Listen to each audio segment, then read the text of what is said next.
Hi friends, welcome to Deepu kitchen. எல்லோரும் எப்படி இருக்கீங்க? நல்லா இருக்கீங்களா? இன்றைக்கி ஒரு ஸ்வீட்டான ரெசிபி தாங்க பார்க்க போகிறோம். இங்கே நிறைய பாயாசம் சாப்பிட்ருப்பீங்க. இதுவும் அதில் ரொம்ப ரொம்ப டிஃப்ரெண்ட்டான பாயாசங்க. சூப்பராக இருக்கும். அல்வா மாதிரியும் இருக்கும், பாயாசம் மாதிரியும் இருக்கும். நீங்கள் ட்ரை பண்ணி பார்த்துட்டு எனக்கு சொல்லுங்கள். இப்படி கிண்டும் போதே பாருங்கள், அது பார்க்கும்போதே இவ்வளோ அல்வா மாதிரி இருக்கும். ஆனால் இது பாயாசங்க. இதை எப்படி பண்ணுறதுன்னு பார்க்கலாம் வாங்க. வீட்டில் இருக்க திங்ஸை வச்சு மட்டும்தாங்க இந்த ரெசிபியை நான் ட்ரை பண்ணியிருக்கேன்.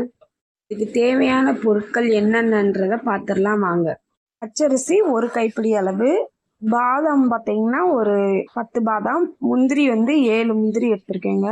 தண்ணியை ஃபில்ட்ரு பண்ணிவிட்டு நம்ம பாதாம் முந்திரி எல்லாத்தையும் போட்டுடலாங்க. இந்த தண்ணியை வேஸ்ட் பண்ணாதீங்க, ஃபேஸ் வாஷ் பண்ணிக்கோங்க. 200 கிராம் வெல்லம் எடுத்து வச்சுருக்கீங்க. நல்லா தித்திப்பாக இருக்கணும், அதுக்காண்டி நீங்கள் வேணால் குறைச்சிக்கோங்க. நெக்ஸ்ட்டு நெய் எடுத்து வச்சுக்கிங்க. நெய் தேவையான அளவு. அதுக்கப்புறம் அரை முடி தேங்காய், அதுவே ஒரு பவுல் நிறையா வந்துடுச்சுங்க. அதுவே போதுமான அளவு.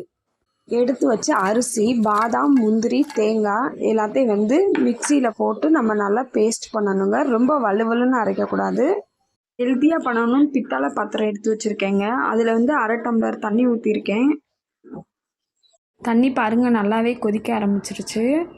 இப்போ ஏன் நான் தண்ணி ஊற்றிருக்கேன்னா, நம்ம அந்த அரைச்சி வச்ச மாவை மட்டும் போட்டு நம்ம கிண்டணும் அப்படின்னா அது அடி பிடிச்சிருங்க.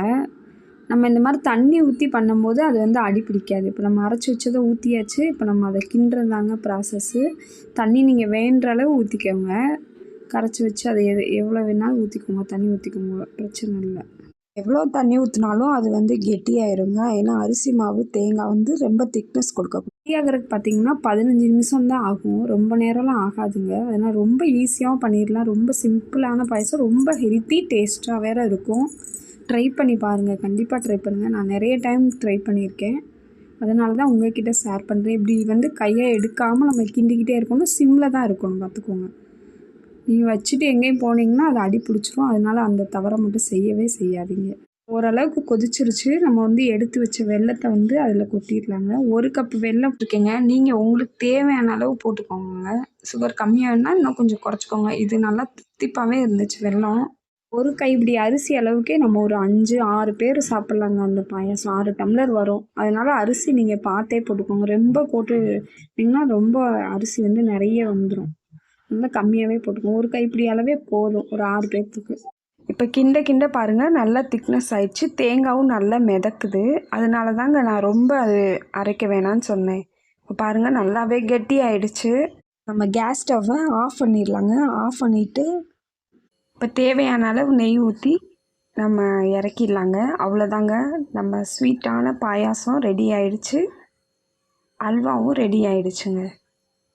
நீங்கள் பார்க்குறதுக்கு எப்படி இருக்குதுன்னு நீங்களே பார்த்துட்டு எனக்கு கண்டிப்பாக கமெண்ட் பண்ணுங்கள். வீட்டில் கண்டிப்பாக மறக்காமல் ட்ரை பண்ணிவிட்டு அப்புறமும் கமெண்ட் பண்ணுங்கள். கண்டிப்பாக இந்த ரெசிபி உங்களுக்கு பிடிச்சிருக்கும்னு நினைக்கிறேன். ரொம்ப ஹெல்த்தியானது. இந்த மாதிரி பித்தளை பாத்திரம் யூஸ் பண்ணி நீங்கள் ட்ரை பண்ணிங்கன்னா இன்னும் ரொம்ப டேஸ்ட்டாக இருக்குங்க. ரொம்பவும் ஹெல்த்தியும் கூட. பித்தளை பாத்திரம் சீக்கிரமாகவே ஹீட் ஆயிருங்க. அதனால் நீங்கள் இதிலே ட்ரை பண்ணுங்கள். அது வெயிட்டு மட்டும்தான் அதிகமாக இருக்கும்.